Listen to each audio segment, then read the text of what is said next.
పశ్చిమ బెంగాల్ ఎస్ఐఆర్కు సంబంధించి సుప్రీంకోర్టు అసాధారణ నిర్ణయం తీసుకుంది. ఈ ప్రక్రియలో ఈసీకి సాయం అందించేందుకు జ్యుడిషియల్ అధికారులను నియమించాలని ఆదేశించింది. ఎస్ఐఆర్ విషయమై ఈసీ, బంగాల్ ప్రభుత్వం పరస్పరం ఆరోపణలు చేసుకోవడం దురదృష్టకరమని ప్రధాన న్యాయమూర్తి justice Suryakant, justice Joymalya Bagchi, justice Vipul M Pancholi సారథ్యంలోని ధర్మాసనం పేర్కొంది. ఎస్ఐఆర్ ప్రక్రియ పూర్తి చేసేందుకు పలు ఆదేశాలు జారీ చేసింది. ఎస్ఐఆర్ దరఖాస్తుల పరిశీలనకు జ్యుడిషియల్ అధికారులను నియమించాలని సూచించింది. బెంగాల్ ప్రభుత్వం తగినంత మంది గ్రేడ్ ఏ అధికారులను నియమించుకోకపోవడాన్ని సీరియస్గా తీసుకున్న సుప్రీంకోర్టు జ్యుడిషియల్ అధికారులు, మాజీ న్యాయమూర్తులను నియమించాలని కలకత్తా హైకోర్టును ఆదేశించింది.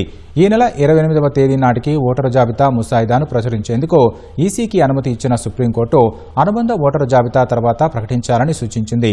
ఎస్ఐఆర్లో పాల్గొనే జ్యుడిషియల్ అధికారులకు రవాణా సదుపాయం, భద్రత కల్పించాలని జిల్లా కలెక్టర్లు, ఎస్పీలకు ఆదేశాలు జారీ చేసింది. జ్యుడిషియల్ అధికారులు ఇచ్చే ఆదేశాలను కోర్టు నిర్ణయాలుగానే భావించాలని సుప్రీంకోర్టు స్పష్టం చేసింది.